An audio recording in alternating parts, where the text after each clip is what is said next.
ಅಂತ. ನಾವೀಗ ಶಿರಡಿಗೆ ಹೊರಟಿದ್ದೀವಿ. ದೇವರ ದರ್ಶನ ಆಮೇಲೆ ಮುಂದಿನ ಪಯಣ.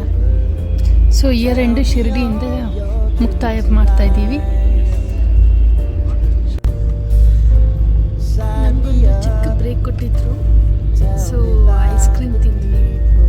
ಇವನು ಇನ್ನೂ ತಿಂತಾ ಇದ್ದಾನೆ. ನೆಕ್ಸ್ಟ್ ಸ್ಟಾಪು ಒಂದು ಲಂಚ್ ಕೊಡ್ತಾರೆ ಅನ್ಸುತ್ತೆ, ಅಲ್ಲ ಡಿನ್ನರ್ ಕೊಡ್ತಾರೆ ಅನ್ಸುತ್ತೆ. ಅಲ್ಲಿವರೆಗೆ ನಿದ್ರೆ ಮಾಡುತ್ತೆ. ನಮಗೆ 10 ಮಿನಿಟ್ಸ್ ಬ್ರೇಕ್ ಕೊಟ್ಟಿದ್ದಾರೆ. ಅಷ್ಟರಲ್ಲಿ ನಾವು ತಗೊಂಡಿದ್ದೀವಿ ಗಿರ್ಮೇಟ್ ಧಾರವಾಡ ಸ್ಪೆಷಲ್. ನಾವು ಇವಾಗ ಧಾರವಾಡಲ್ಲಿದ್ದೀವಿ. ಧಾರವಾಡ ದಾವಣಗೆರೆಯಲ್ಲಿದ್ದೀವಿ. ನಾವಿವಾಗ ಶಿರಡಿ ರೀಚ್ ಆಗಿದ್ದೀವಿ. ಇಲ್ಲಿ ದರ್ಶನಕ್ಕೊಂದು ಪಾಸ್ ತಗೊಂಡಿದ್ವಿ, 1 o'clock ಪಾಸು. ಸೊ ಅಲ್ಲಿಗೆ ನಾವು ಜೆರಾಕ್ಸ್ ತಗೊಂಡು ಹೋಗಬೇಕು. ಸೊ ಜೆರಾಕ್ಸ್ ಶಾಪ್ ಹುಡುಕ್ತಾ ಇದ್ದೀವಿ. ರೂಮ್ ಹುಡುಕೋದೇ ತುಂಬ ಕಷ್ಟ ಆಗೋಯ್ತು. ಫಸ್ಟೇ ಬುಕ್ ಮಾಡಿ ಬರಬೇಕಂದ್ರೆ ಲೈಕ್ 1 month ಬಿಫೋರೇ ಬುಕ್ ಮಾಡಬೇಕು.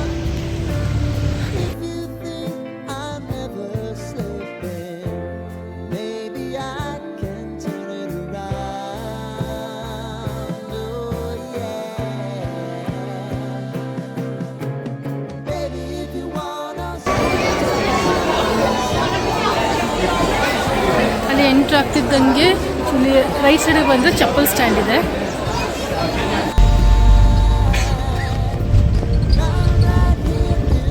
ಶಿರಡಿಯಿಂದ ಶನಿ ಶಿಂಗೇಶ್ವರ್ಗೆ ಶೇರ್ ಟಿಟಿಯಲ್ಲಿ ಹೋಗ್ತಾ ಇದ್ದೀವಿ. 200 rupees per head.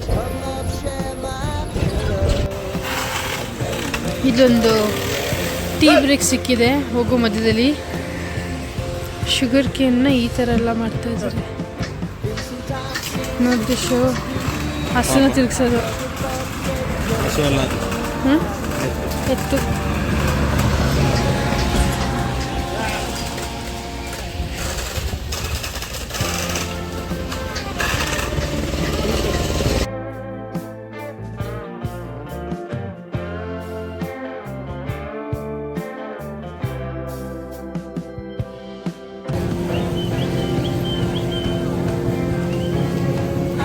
ಶನಿ ಮಹಾತ್ಮಂದು ದರ್ಶನ ಮುಗೀತು. ಇವಾಗ ವಾಪಸ್ ನಮ್ಮ ಟಿಟಿಗೆ ಹತ್ತಿ ನಮ್ಮ ರೂಮ್ಗೆ ಹೋಗ್ತೀವಿ. So done for the day.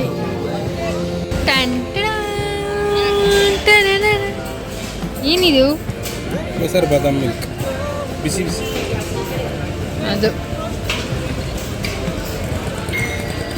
ಇಲ್ಲಿ ಟೆಂಪಲ್ ಒಳಗಡೆ ಈ ಥರ ಎಲ್ಲ ಸ್ಟ್ರೀಟ್ ಇದೆ. ಇಲ್ಲೇ ಬರಬೇಕಿತ್ತು ಡಿನ್ನರ್ಗೆ. ಯಾರು ಮೇನ್ ರೋಡಲ್ಲಿ ಹೋಗ್ಬಿಡಿ.